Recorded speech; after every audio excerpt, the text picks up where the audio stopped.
Les habla Mario Ernesto Torres. Yo soy asesor de Meta Asesores.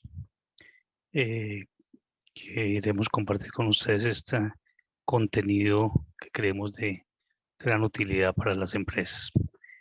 Eh, el día de hoy estamos abocados todas las empresas a una serie de cambios a los cuales no teníamos capacidad de adaptación. Estos cambios han hecho, por los problemas de la pandemia y todo esto, que muchas de ellas cierren, y mucho de ello se debe a la falta de adaptación a esas nuevas condiciones y a, a lograr coherencia organizacional dentro de las organizaciones.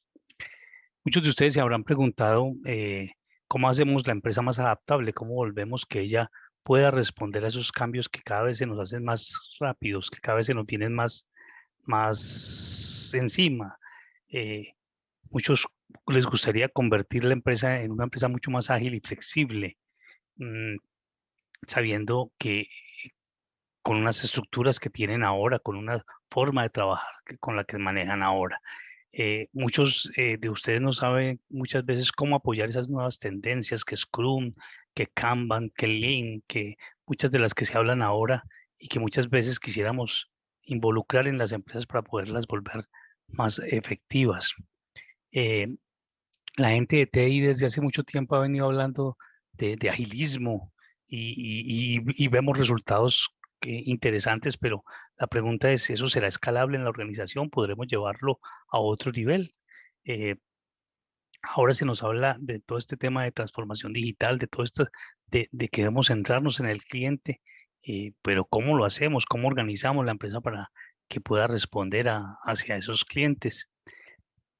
Muchas veces, gran parte del problema es la misma estructura. En vez de ayudar a que los procesos fluyan, los frenan, hacen que ellos eh, no puedan andar y les ponemos trabas sin necesidad. Otras veces los procesos y los proyectos no son coherentes con lo que se está planteando en la estrategia, lo que es una incoherencia en la estructura, en la forma en que estamos trabajando.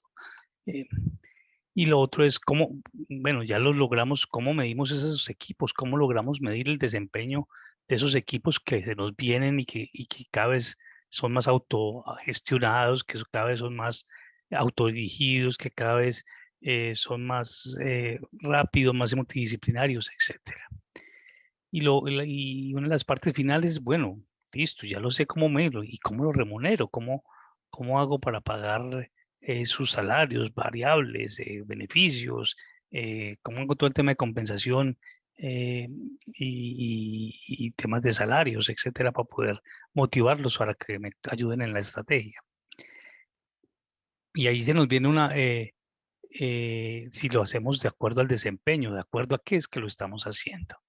Hay una frase de Einstein pues muy famosa que nos pone a pensar en lo que estamos haciendo y por qué lo estamos haciendo. Y que si queremos realmente cambios, creemos que las cosas deben cambiar un poquito para poder hacerlos más dinámicos, para poder organizarnos ante esos entornos cambiantes. Por lo tanto, preparamos esta charla que se llama Diseño de Organizaciones Ágiles, que contiene una serie de experiencias que hemos venido desarrollando a lo largo de los años.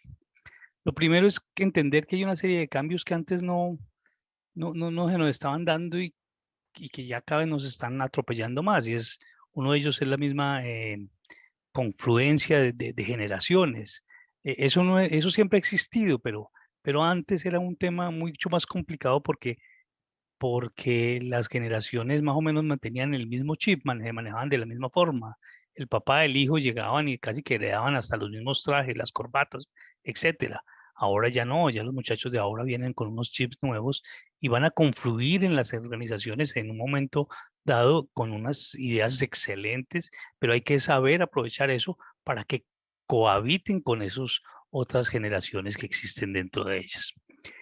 También el tema de las redes sociales se nos volvió un punto de, de atención empresarial. Muchas veces las empresas al principio veían eso algo lejano, en la actualidad es uno de los canales de atención, es uno de los canales de venta, es uno de los canales en donde está jugándose la reputación de las organizaciones. Por lo tanto, es un punto donde tenemos que empezar a mirar, a saber manejar, a mirar cómo lo aprovechamos en pro de los objetivos organizacionales. Por otro lado está todo el tema de la transformación digital, todas esas confluencia de tecnologías que antes no se habían dado de tal forma como se están dando ahora.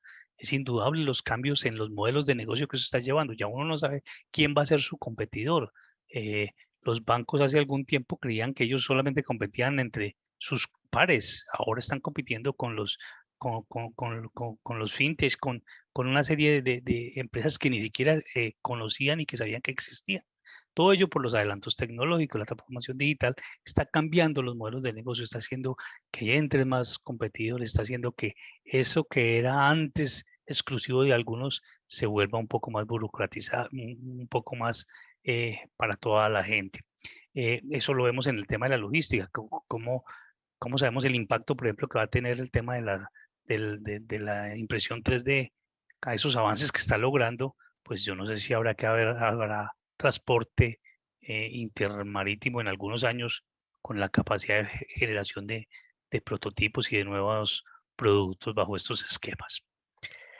Lo último es uno que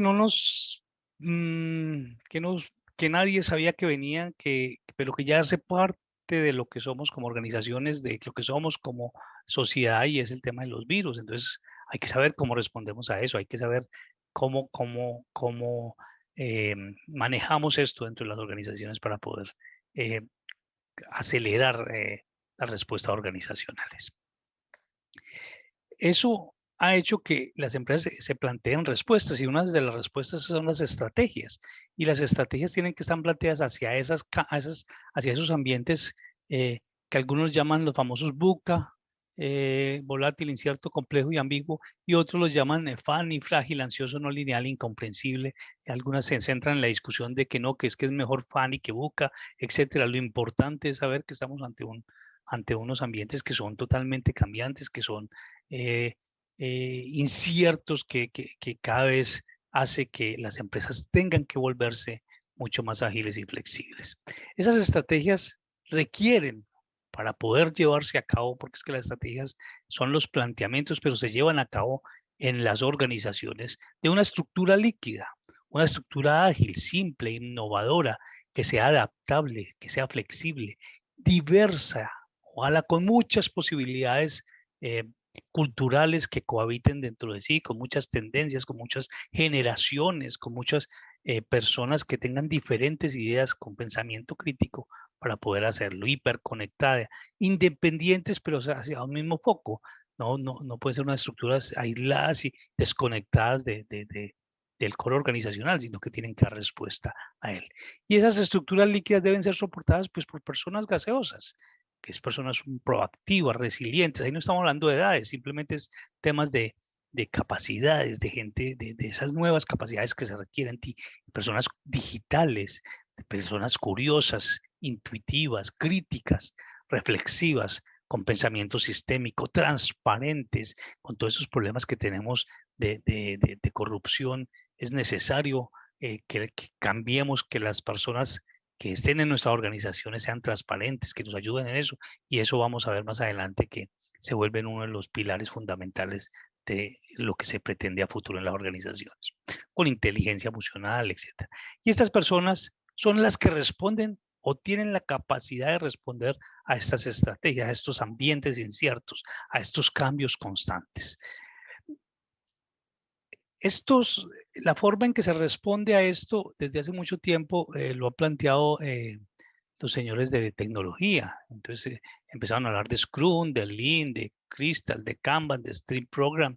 A partir del 2001, que se generó el manifiesto ágil, se empieza a hablar de una nueva forma de trabajo en el desarrollo de sistemas de información. Sin embargo, esto no es ni siquiera de ahí, sino de mucho más atrás, porque desde los años 80 se hablaba del sistema de producción Toyota, que es la base de todo el esquema Lean y Kanban, que hablan más adelante la gente de sistemas de información.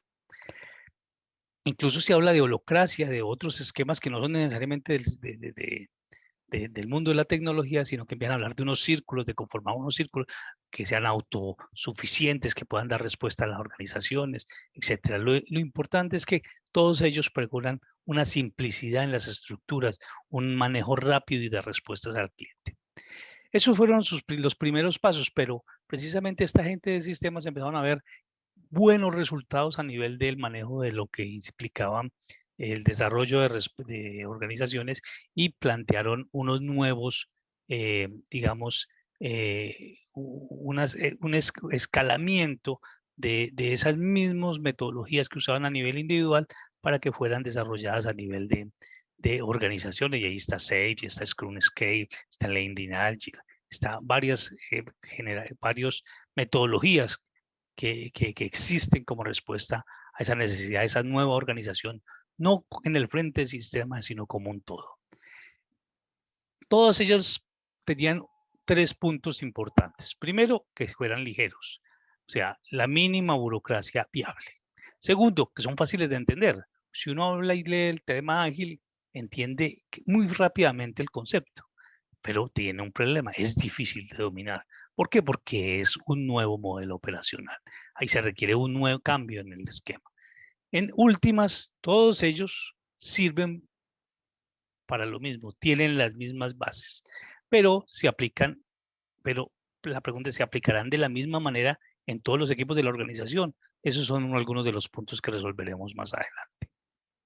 Lo primero es que la agilidad se habilita, la agilidad no se implementa. Todo lo que vamos a hablar el día de hoy es cómo habilitamos a la organización para que tenga y genere capacidades que le permita ser ágil. Pero no vamos a decir, ves, paso 1, implemente esto, paso 2, implemente esto, paso 3, implemente esto. Como les hablaba, desde el 2011 se generó desde el 2001, perdón, se generó todo el tema del manifiesto ágil, los principios del manifiesto ágil, que son 12 principios. No me voy a detener allí, simplemente voy a hablarles de lo que significa cada uno de ellos. Lo primero es el valor al cliente, poner al cliente como lo primero, como el foco hacia el cual está orientado el valor. Porque si no le estoy poniendo como primero, pues no voy a darle respuesta y por lo tanto mi organización va a estar orientada hacia otro tipo de frentes, hacia los jefes, hacia la estructura, pero no hacia el cliente, que es el que necesitamos que nos permita que los procesos fluyan adecuadamente. Lo segundo es que sea adaptable, o sea, que todo lo que se haga permita en un momento dado adaptarse a las condiciones de ese entorno y esas exigencias cambiantes que se presentan. Lo otro es que sean entregas continuas, esos proyectos a largo plazo, esas grandes cosas que hacíamos, como decíamos en mi época, necesitamos es generar mangos bajitos. Hay que hacer entregas continuas, hay que hacer que eso sea mucho más ágil de lo que en la actualidad se es. Un trabajo interdisciplinario es súper necesario. Cuando empezamos a mirar las cosas desde una sola mirada, pues perdemos la posibilidad de integrarla con otras miradas que en un momento dado pueden perfeccionar la solución. Unos empleados motivados que hacen que involucrados, que entienden que lo que se hace, que saben para qué están trabajando, que contribuyen adecuadamente a él. El tema de transparencia, en el tema del agilismo se maneja transparencia como uno de los principios fundamentales. La información debe estar disponible, debe ser abierta, debe ser compartida para todos. El tema de que el producto siempre esté funcionando, de que es uno de los focos que se tiene que tener, lo que se está generando no puede parar, la organización no puede parar y esperar a que se hagan los cambios, sino que debe adaptarse dentro de ello. Basado todo en el desarrollo sostenible, cada vez estamos necesitando más responder a los entornos, al medio ambiente, al respeto por nuestro planeta, con una excelencia técnica, que cada vez seamos mejores, que cada vez podamos mejorar lo que hacemos en la organización, de que cada vez podamos mejorar lo que hace cada uno de los frentes de trabajo. La simplicidad es esencial. Si queremos algo ágil, tenemos que hacerlo simple. La simplicidad permite que las cosas fluyan, que se desarrollen rápido, que den respuesta rápido. La autoorganización, no hay nada mejor que quienes conocen lo que deben hacer. Ellos saben cómo organizarse, ellos saben cómo responder a las cosas. Y por último, el tema de mejora continua. Esto es una espiral que va creciendo, que cada vez se va haciendo y mucho más eh, involucrando cada vez mucho más mejoras para que ser cada vez mejores. Eso, todo el tema de agilismo lo complementan con 4 valores que creo que son importantes. El primero es el valorar a los individuos y a las interacciones sobre el proceso y las herramientas. Aquí pues me perdonan todos los que están con temas de calidad y eso, pero precisamente lo que interesa más es lo que piensan las personas, lo que genera esa interacción entre ellas, más que las herramientas mismas que necesitamos para ello. Lo mismo para el tema de documentación, un software funcionando por encima de la documentación excesiva, extensiva. Aquí casi que lo que debería importar es que la empresa esté funcionando, que funcione adecuadamente, que haya una documentación clara, coherente, etcétera, pero eh, de lo más simple posible para poder permitir la creatividad y el desarrollo de la organización. Valorar más la colaboración con el cliente que la negociación del contrato, es separarnos un poquito de lo que está escrito y si el cliente quiere ir un poquito más, necesita alguna ayuda, darlo sin necesidad de estar tan apegados a lo que se definió contractualmente. Y por último está el valorar más la respuesta ante los cambios que seguir un plan. Si estamos hablando de un mundo adaptable, el plan nos sirve de guía, pero no nos puede servir de cruz.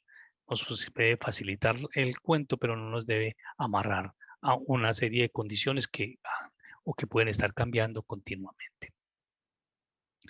Eso hace que el problema que tenemos que resolver no es un problema solo de estructura, es un problema de arquitectura.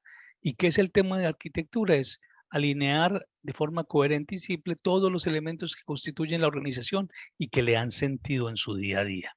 ¿Esto cómo lo podemos entender? Pues muy fácil. Lo primero es lo primero, para dónde está y para dónde se va. Eso es lo primero que debe tener cualquier organización, tener claro qué es lo que hace, para dónde está y para dónde quiere ir. Y después de que tiene eso claro, tiene que empezar a ver, bueno, entonces, ¿qué hace hoy y qué debe hacer mañana para poder responder a esa ruta que se está trazando? Y cuando yo tengo eso claro, pues entonces defino, bueno, ¿cómo me voy a organizar para poder hacerlo? Para poder hacer ese hoy y ese mañana que me van a responder a esa ruta definida. Y después de que ya tengo cómo estoy organizado, debo definir entonces cómo mido y remunero para que se logre lo que estaba planteado en ese para dónde se va. Si voy en esa ruta, si me estoy acercando, si tengo que reorientarla, etc. Esta es la base, digamos, de la arquitectura que, que sirve como ese primer, como los cimientos con los que se va a seguir trabajando lo otro, que es ya el tema de las personas, el tema de la cultura, el tema del desempeño, el tema de cómo generamos ese compromiso, de toda esa parte que viene con el tema de las personas, pero que sin esta base organizada nos dificulta el trabajo con esas personas. ¿Para dónde está y para dónde se va? Miremos cada uno de estos elementos. Entonces, lo primero es que no es estrategia, no es lo que se puede hacer. Estrategia es lo que se tiene que hacer. Hace algunos años trabajé con una persona que creo que es de los que más saben del tema de procesos y de estrategia en este país, Luis Rodríguez, y me enseñaba de que habían dos formas de planear: planear por la condición, por lo que soy, o planear por la ambición, por lo que quiero.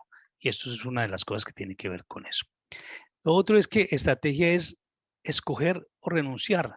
Y en el tema de lo que estamos planteando, pues deberíamos entonces escoger innovación, flexibilidad, agilismo, adaptabilidad. Deberíamos irlo metiendo en estos, en todo el planeamiento, para dónde voy, y renunciar a cosas como la burocracia, el autoritarismo, el secretismo, el status quo, que hace que esa organización no fluya adecuadamente. Estrategia es hoy y el mañana. La estrategia es continua, la estrategia no es cada año, la estrategia no es una cosa, y menos cuando hablamos de entornos ágiles, de entornos cambiantes, de entornos en ambientes buca, en donde tenemos que estar respondiendo a muchas de las cosas que pasan afuera. Entonces, la planeación se nos vuelve de corto, mediano plazo, hay que hacerlo continuamente, hay que involucrarla en el día a día. Lo que hacemos hoy fue lo que planeamos ayer. La estrategia tiene normalmente dos mundos: el mundo corporativo y el mundo competitivo. El mundo corporativo es donde defino en qué negocio estoy, y el mundo competitivo es el que defino en cómo gano en dicho negocio. las empresas que están apuntando a todo el tema del agilismo lo están enfocando básicamente en estos o varios, uno o varios de estos objetivos: mejorar la experiencia del cliente y la calidad del servicio, acelerar el time to market, la forma en que llevamos al mercado los productos, y obtener mejores resultados. A nivel corporativo, las empresas, como lo quieran llamar, propósito, mega, visión, valores, bueno, cada vez le ponen más. Creo que lo importante es enfocarse en qué es el negocio en que estoy, cómo crezco rentablemente y de dónde entro y salgo. Eso es lo que se necesita ahí, y con unos objetivos, unos pilares, etcétera. Pero lo importante es que de ahí, de ese norte, tengo que tener claridad en eso. Y en la parte competitiva es entender el mercado, hacer escogencias y renuncias y definir la propuesta de valor. Definir la propuesta de valor tiene un significado especial porque no es un tema que desafortunadamente lo han tomado como un tema de marketing. Es un tema de marketing, pero tiene que ver con la forma en que responde la organización, porque tiene dos partes. Una parte emocional, que es ese a quién le interesa, cuál es mi cliente, todo eso, qué es lo que le interesa, eso es qué es lo que lo motiva, qué es lo que hace que me compre, etcétera. Esa es una parte emocional. Pero después de que tengo eso claro, con esa información tengo que hacer, bueno, ¿cómo voy a entregarle eso que le interesa? ¿Cómo lo voy a hacer? Y eso es una parte funcional. Y esa parte funcional es la que va en la empresa, en los procesos. Cuando yo planteo voy a hacer una atención 7x24, pues no es solamente un planteamiento, sino que tengo que organizar equipos, procesos, estructura, gente atrás para poder responder a eso. Pero todo este cuento es para decirles, lo importante de esto es que se vuelva a seres identificables, que lo podemos llevar a la forma en que opera la organización. Debo decir, no solamente a nivel hacer funcional la propuesta de valor, sino cualquiera de los planteamientos estratégicos tiene que ser tangibles, tienen que ser operables a nivel de los haceres. Y por eso tenemos que identificar esas actividades que deben existir en el hacer para asegurar la realización, y después de tener eso, tenemos de definir el esquema para medir su avance y que nos permita lograr en un futuro, en un mediano, estar monitoreando qué es lo que está pasando. Ahí vienen herramientas como el Balance Scorecard, el Quantum Performance, etcétera, cualquiera de ellas que nos puede servir en un momento dado. Estrategia no es lo que se dice, es lo que se hace, y esa es la parte más importante de el empezar, del por qué estamos uniendo estas cosas. Los planteamientos estratégicos muchas veces nos quedan en eso, en planteamientos.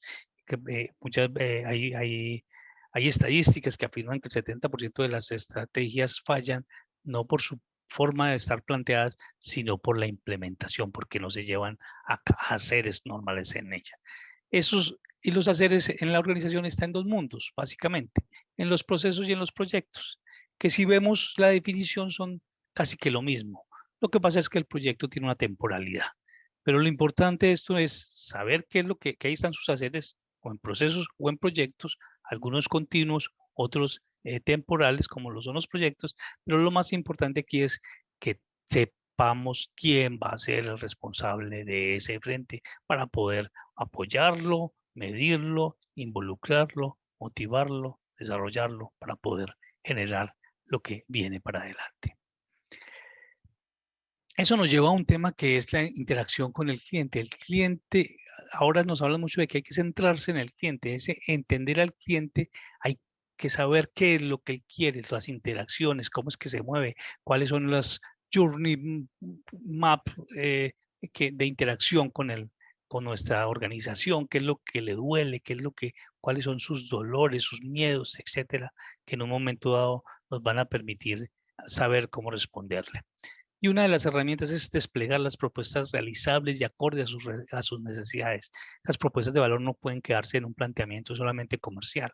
Esas propuestas de valor deben volverse elementos operacionales, tangibles, medibles, observables, y ojalá incluso quiénes son los que responden por ello.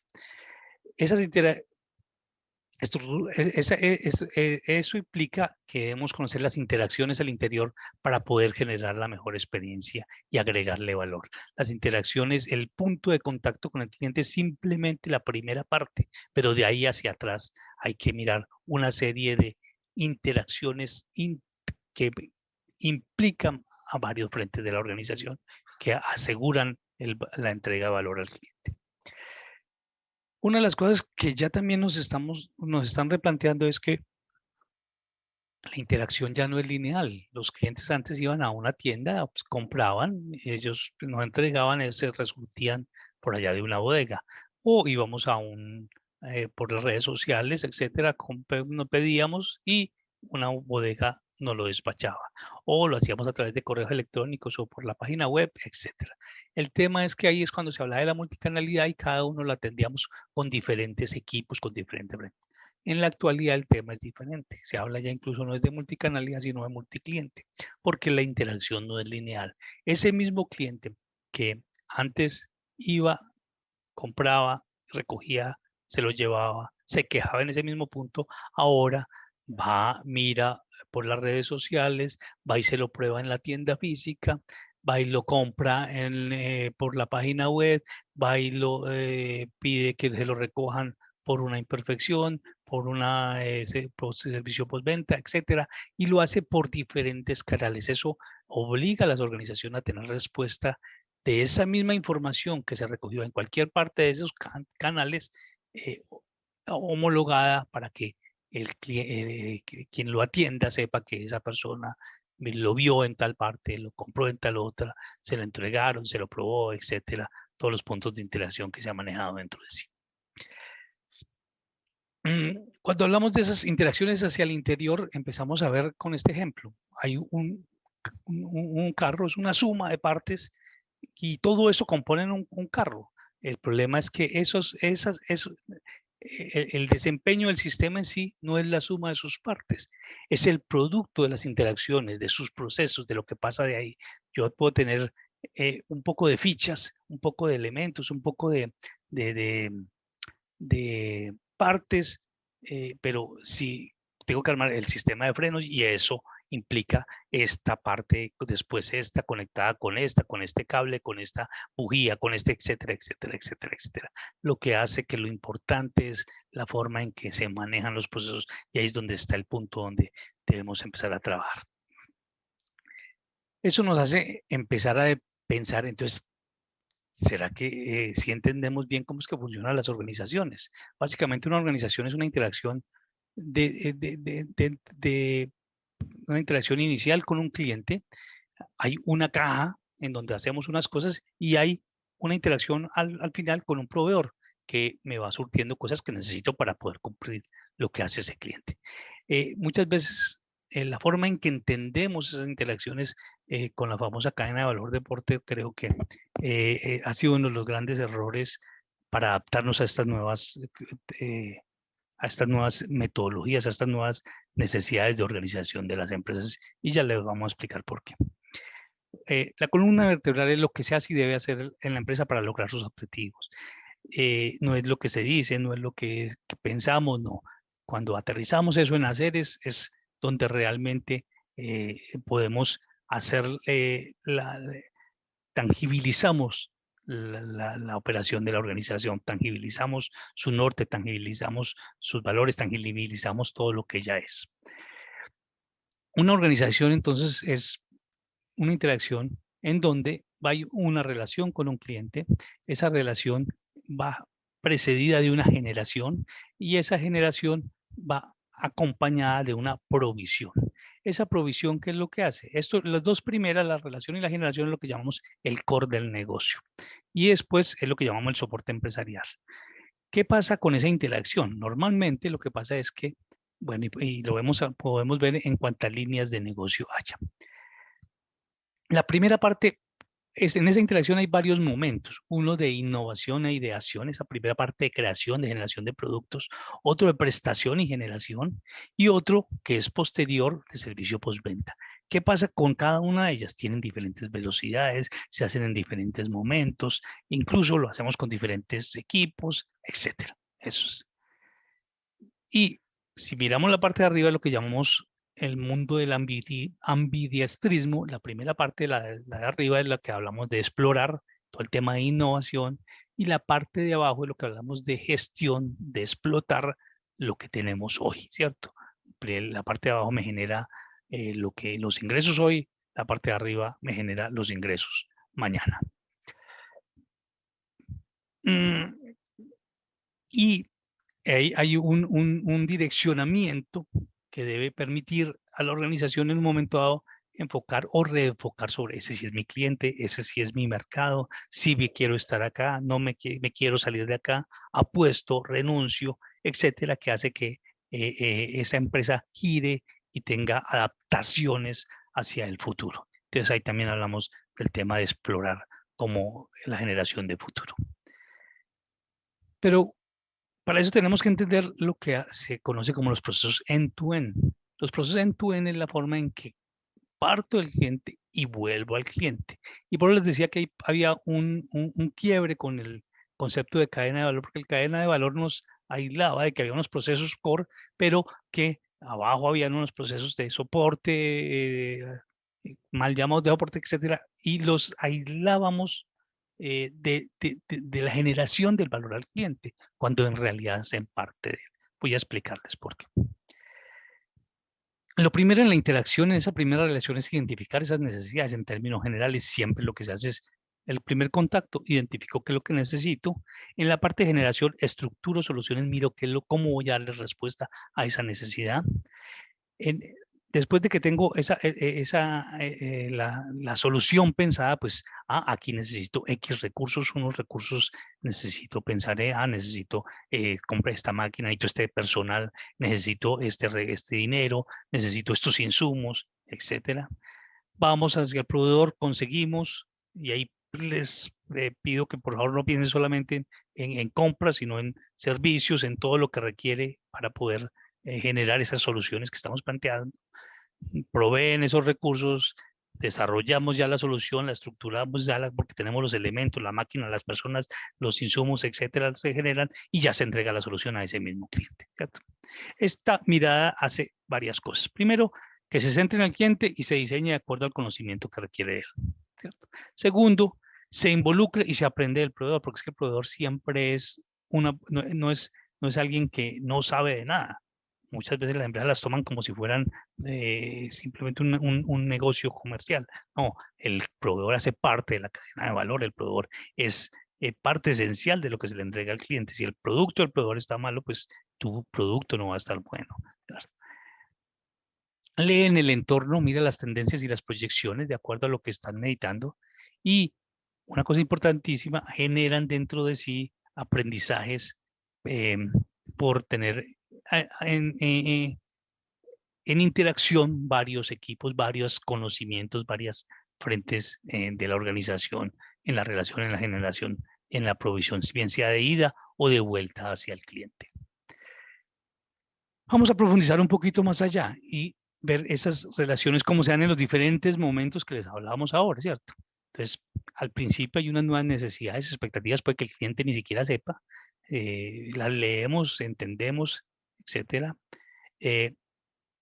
Vamos, hacemos toda la vuelta y generamos unos nuevos productos o servicios que los ponemos, hacemos una publicidad o mercadeo que hace que el cliente se entere de que eso existe, viene, solicita ese producto porque le interesó, hacemos hacemos toda la vuelta, entonces ya formalizamos un contrato de productos y servicios. Ese contrato ya me va a empezar a generar continuamente los pedidos de interacción continua que se dan entre el cliente y la empresa. Una vez entrego el producto o servicio, en la generación del producto o servicio van a haber necesidades de atenderle postventa, de atenderle PQR, de atenderle problemas que tenga con el producto, con el servicio. Entonces, se le atienden y se le da una solución postventa. Tanto en la entrega de los productos como en la solución postventa, basado en lo que se contrató, pues va a haber unos productos y servicios entregados y en base a ello la organización tiene que hacer una cosa que se llama facturación, ¿cierto?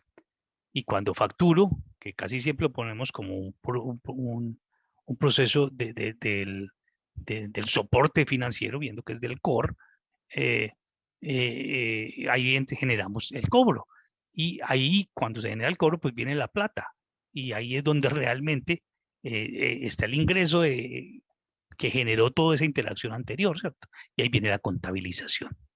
Si nos vamos para el lado del proveedor, pues pasa exactamente lo mismo. Puede ser en la parte de arriba, en la del medio, en la de abajo o en todas, en donde va a haber una negociación porque tengo una necesidad, hay una adquisición, entonces le digo, ve, necesito tal producto, me lo genera, me lo entrega, así como yo lo entrego al cliente. Hay una aprobación de esa entrega porque tengo que verificar sus condiciones, hay una facturación, luego de esa facturación, pues ahí tengo que pagarle y después de que le pago, y ahí vuelve a aparecerme el tema de facturación, de recaudo, de pago, de contabilización como parte esencial del proceso end-to-end. Y ahí viene la contabilización, ¿cierto? Y ahí sé entonces cuáles son los resultados financieros del negocio. Esto. Entonces, ese es el tema de los procesos end-to-end y generar esta mirada diferente es la única que se puede para poder lograr lo que pretende el agilismo, que es orientarse hacia el cliente y responder basado en lo que él necesita. Bueno, la pregunta que nos viene entonces, si ya respondí a ese para dónde voy, a ese qué es lo que hago, cómo lo hago, pues es cómo me organizo para ello, ¿cierto? Entonces ahí viene un planteamiento. Lo primero es parta de los haceres de la organización, de los procesos y los proyectos. Estructure equipos pequeños, ojalá interdisciplinarios. En el mundo del agilismo se habla entre 9 y 13, 9 y 11, entre 7 y pues, más o menos el número ideal de equipos de trabajo, según estudios psicológicos, más o menos o de 9. Es un número que es apenas, ojalá interdisciplinarios, que involucre mucha gente de diferentes áreas, ojalá empoderados, porque en realidad si no los vas a empoderar no vas a lograr lo que pretende, que es que den respuesta a a esa toma de decisiones. En última, la estructura es, o el modelo de gobierno es cómo distribuyo el poder en la organización, quién tiene la facilidad de tomar decisiones, y eso es lo que estamos haciendo. Y una cosa importantísima, hay equipos, ármelos, pero busque de que no se desfragmenten los procesos, o sea, que tengan entregas concretas del proceso o partes del proceso concreto, ¿no? Que no hayan, que hayan partes ambiguas donde no hay resultados concretos sobre los cuales orientar. Una vez tenga esto, pues asigne o si está todavía muy avesado, pues deje que asignen dentro del equipo el líder que tiene básicamente las siguientes funciones. Facilitar la cohesión al interior, realizar el seguimiento a los entregables, facilitar los recursos para el funcionamiento e interactuar con los equipos de los demás líderes de los equipos pares para que cada equipo se concentre en lo que debe y no esté buscando unos insumos por allá que para poder trabajar, ¿cierto? Estos líderes configuran el primer nivel, suba a otro nivel, ya tiene unos líderes asignados para ese primer nivel, haga exactamente lo mismo, asigne o deje que entre ellos lo escojan, quién es el que consideran que es más hábil para eso. Vea que aquí estamos configurando la estructura no como se hace normalmente de arriba hacia abajo, sino a partir de los haceres de la organización empezamos a subir y ahí sí se definen, entre más arriba esté el management, que en realidad es como la parte ya gerencial de la organización, que muchas veces define ella si lo paga o no lo paga. Subo a otro nivel, haga exactamente lo mismo, un nivel 3, logre concretar ahí equipos sin desfragmentar procesos y prácticamente busque de que no suba más de 3 niveles en la organización, ¿cierto? Esa es como la forma en que se debe organizar una organización. El problema de esto es que así se ve muy fácil, pero al interior de la organización hay diferentes finalidades, hay diferentes equipos y hay que mirar entonces cómo se manejan. Hay unos equipos que son los equipos multidisciplinarios dentro de lo que plantean el agilismo, que son los que hemos estado hablando, eh, que pueden ser temporales, pueden ser por proyectos, puede ser para un servicio integral, etcétera. Ya se definen, ahorita les explicamos cómo puede ser, eso depende de cada organización, pero a nivel general.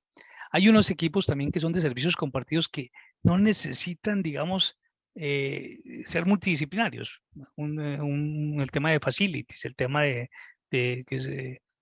mantenimientos, el tema de, incluso la misma producción en algunos casos es una línea que es muy estándar, en donde se busca el proveer un recurso, ya sea interno o externo, ¿cierto? Pero hay unos equipos que son de un manejo diferente a los equipos disciplinarios.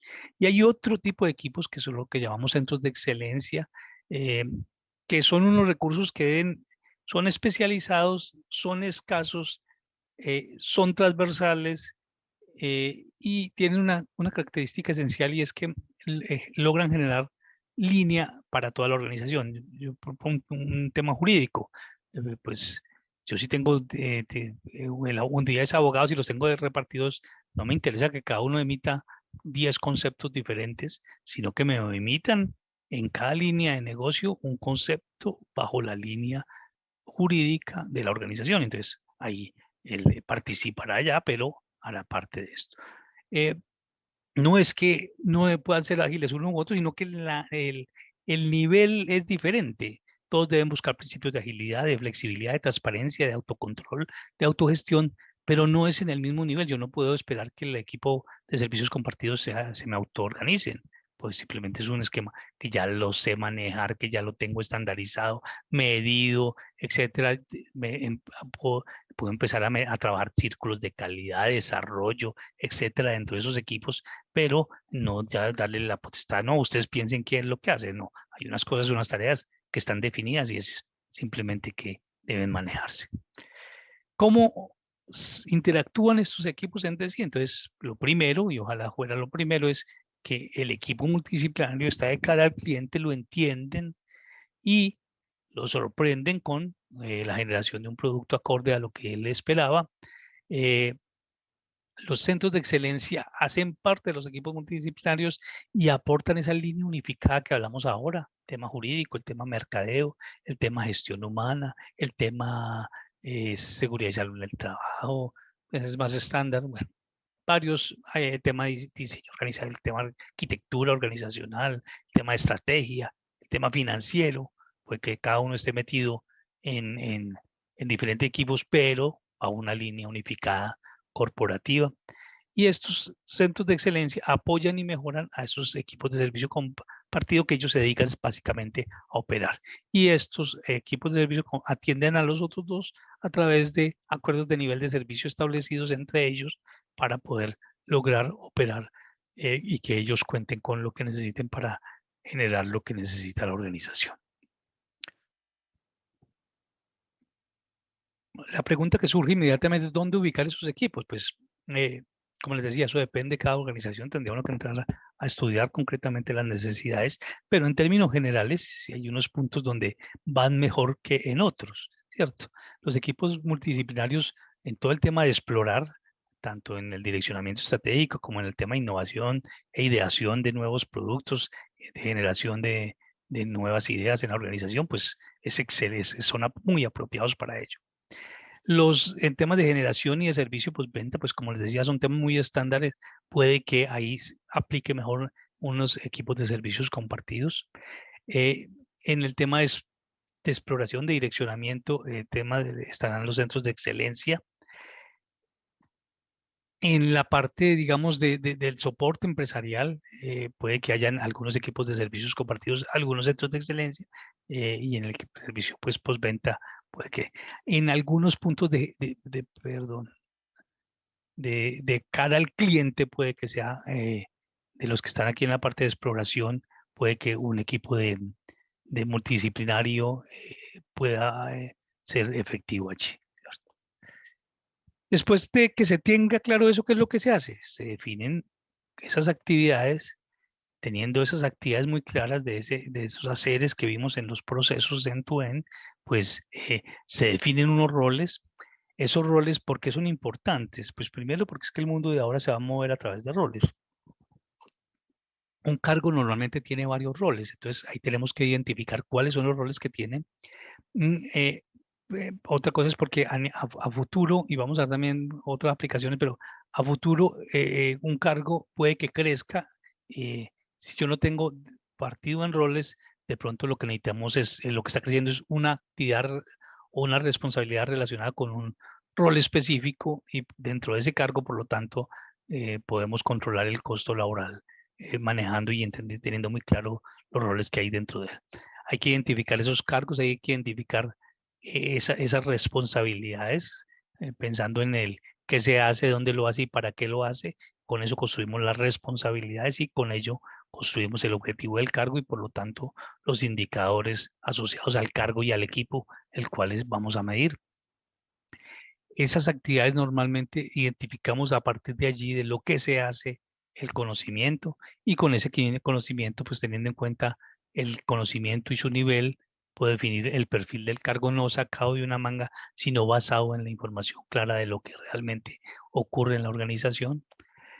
Con esta información del perfil y lo que hace la responsabilidad y el objetivo del cargo, pues defino lo que es la descripción y el perfil del cargo y con eso tengo información para selección, para muchas cosas de que hablamos ahora de la gente, para selección, para contratación, para temas de entrenamiento, para temas de evaluación del desempeño, etcétera. Con esa información tengo que establecer cargas de trabajo y dimensionar cuántas plazas, cuántas personas van a ir dentro de cada uno de los diferentes cargos de acuerdo a lo que necesita la organización. Y defino el tema, me voy a la última parte, es medir y remunerar. ¿Cómo medir remunero? Tengo que partir de lo que se definió a nivel corporativo, donde tenemos unos indicadores que van desde el impacto hacia los componentes. Esos indicadores me deben llevar a lo que se espera a nivel de cada uno de los equipos que lo tengo medido en los diferentes procesos end-to-end. Y eso me da elementos para la valoración del cargo que a su vez me permite identificar cómo voy a hacer digamos, buscar el variable que habrá para motivar a los equipos, para medirlos, para poder ayudarlos a generar lo que se requiere. Y entonces ahí estaré todo el tema de estructura de compensaciones, remuneración. Bueno, hasta ahí hicimos todo el recorrido por la arquitectura. Quisiéramos parar en algunos puntos concretos a tener en cuenta en cada una de ellas. En el tema de dónde está y para dónde se va, pues hay que mirar que ahora las estrategias son a corto y mediano plazo, que hay que hacer una revisión continua, que no es un tema de cada año, que implica ahora cambios en el ecosistema, cambios en los modelos de negocio, toda todos estos cambios que están dando, la transformación digital, lo que está pidiendo el entorno, todo esto nos están llevando a nuevas generaciones de nuevos modelos. Hay que desplegar la estrategia, hay que desplegar la propuesta de valor en cosas concretas, hay que pensar y orientar la estrategia hacia una mejor experiencia de usuario, hacia llevar a que el cliente cada vez nos prefiera, sea más leal, etcétera. En el tema de qué se hace hoy y qué se hará mañana, pues hay que tener en cuenta que los haceres de la organización están en los proyectos y procesos y que ellos deben estar desplegados desde la estrategia. Hay que manejar flujos de valor, identificarlos, conocerlos, gestionarlos, mejorarlos. Hay que manejar los procesos end-to-end, entenderlos y ojalá que sean la base de cómo organizó la empresa. Hay una atención multicliente, hay unas interacciones que no son las mismas que se me presentaban antes y que por lo tanto eso me cambia los procesos que hay detrás. Algunos tendremos que unirlos, juntarlos, relacionarlos, compartir, etcétera. En el tema de cómo me organizo para hacerlo, hay que tener en cuenta lo que hablábamos, equipos pequeños y autónomos, descripciones de cargo por rol, el liderazgo situacional, equipos multidisciplinarios de servicios compartidos y centros de, bueno, cada vez más focalizados. En el tema de cómo mi remunero, tener en cuenta que el seguimiento ahora se hace a procesos y a proyectos de acuerdo al despliegue de la estrategia, que la remuneración es fija, hay que hacerla también por roles, porque algunas personas van a estar en diferentes roles dentro de cada uno de los diferentes equipos, cualquiera que sea su configuración, que eso hace que la contribución individual hay que hacerla es por roles y por lo tanto me cambia tanto en lo físico como en la remuneración variable.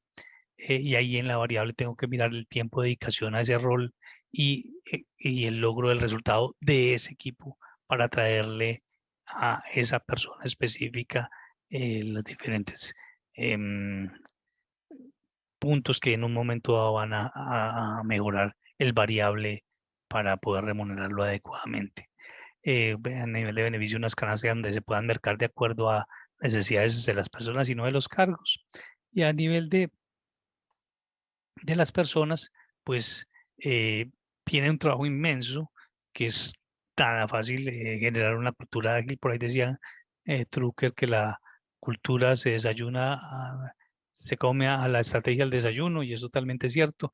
Lo que también es cierto es que cultura es la forma en que hacemos las cosas y si generamos cambios en la forma que hacemos las cosas, estamos generando cultura, estamos generando cambios en la cultura, estamos generando también esa transformación cultural que indiscutiblemente necesita un trabajo de gestión de cambio, etcétera, pero que va a la par con lo que requiere la organización a futuro. Hay que pensar en competencias para estructuras líquidas y personas gaseosas, más pensadas en los nuevos modelos que en los anteriores, un líder inspirador que dé ejemplo, una gestión de cambio como proceso, no como proyecto, una cosa que sea continua. Si estamos hablando de que el cambio es lo constante, pues debe haber una interacción y un acercamiento hacia el cambio continuo para que lo adaptemos, lo apoyemos y lo sepamos manejar. Unas carreras dinámicas que necesitan en detección y ubicación del personal, saber dónde está, quién es el que sabe, quién es el que no sabe. Unos nuevos vínculos laborales que ya puede ser desde cualquier lugar del mundo. Ya me contrato personas para una posición que están a miles de kilómetros. Con estas tecnologías ya no necesito presencialidad. El tema del teletrabajo, equipos autónomos y empoderados. Ahí tenemos un gran trabajo porque es un trabajo más de personas, de manejo tanto en los líderes como en los colaboradores. Un cambio de chip importante. Cambiar los modelos de tracción y desarrollo. El tema de gestionar generaciones, de cómo aprovecho yo esas buenas ideas de los jóvenes, pero esas grandes experiencias de los viejos, cómo confluyen para poder apuntarle a los objetivos de la organización. El tema de aprender más de nuevas maneras, el desempeño orientado al resultado y al proceso, más que a cualquier otra cosa, porque ese es donde está el hacer de la organización y si ese hacer está coherente con la estrategia, pues va a ser el que me va a permitir facilitarme hacia ello. Muchas veces dicen, bueno, ¿y qué esto, cuál es la receta? Pues de todo lo que hemos hablado voy a tratar de hacer un resumen y es el siguiente. ¿Qué es lo primero? Defina la estrategia con foco en innovación, flexibilidad y cliente, y orientado al cliente. Segundo, despliegue la estrategia en haceres, procesos y proyectos que implica que conozca realmente cómo es que esa estrategia se va a tangibilizar en los haceres de la organización. Tercero, establezca el esquema de medición de su avance. ¿Cómo hago para medir, para monitorear, para saber si me estoy acercando a las diferentes metas que me he planteado? El cuarto, coloca al cliente como actor relevante de sus acciones, una propuesta de valor accionable, desplegada, que permita llevar, tener al cliente como foco, como punto de partida para poder identificar lo que hablábamos, que es lo que sigue, es para poder establecer los procesos end-to-end que me faciliten el entendimiento desde la interacción hasta la entrega al cliente, atravesando todo el hacer de la organización. ¿Qué es esto? Configure los equipos sin disruptar los procesos. Parta de esos procesos de tu entiéndalos bien, organícese bien allí y a partir de ahí empiece de abajo hacia arriba a configurar los equipos de tal forma que no partan los resultados concretos de los procesos o de los subprocesos que contienen. Escale el esquema de liderazgo. Haga que el líder sea partícipe de esto, que involucre a la dirección, involucre, si esto no tiene si aquí no están comprometidos, esto es un tema para no perder. Los líderes son muchas veces en esos procesos las piedras más complicadas de mover porque les cambia el hacer totalmente. Es casi que los frentes que más se mueven. Describa los cargos basados en actividades y los roles. Después de que tenga claro cómo va a ser los equipos, el modelo de gobierno, qué cargos va a tener cada uno de esos equipos, defina cuáles son los roles, qué es lo que necesita saber, qué es lo que van a hacer cada uno de ellos. Establezca las cargas de trabajo y dimensione las plazas requeridas para que sepa cuánta gente requiere en cada una de ellas. El 10 es establezca la medición y seguimiento de las estrategias de los equipos. Si medimos arriba en la estrategia, medimos abajo los equipos para poder lograr hacer coherencia y alineación organizacional. El punto 11 es establezca el esquema de remuneración de equipos bajo la nueva dinámica. Nunca establezca remuneraciones sin haber hecho los pasos anteriores, porque lo que está haciendo es gastarse la platica en lo que no debe. Y el 12, que es el más complicado porque los 11 pasos anteriores seguramente no son fáciles, pero el 12 es implemente y gestione el cambio. Haga que esto se haga una realidad, haga que esto empiece a fluir en su organización para que pueda lograr el objetivo que tanto anhela su organización, sus socios, sus empleados y toda la sociedad en general. Bueno, eso era como lo que queríamos compartirles. Les agradecemos mucho el espacio, la atención. En otra oportunidad nos vemos. Muchas gracias.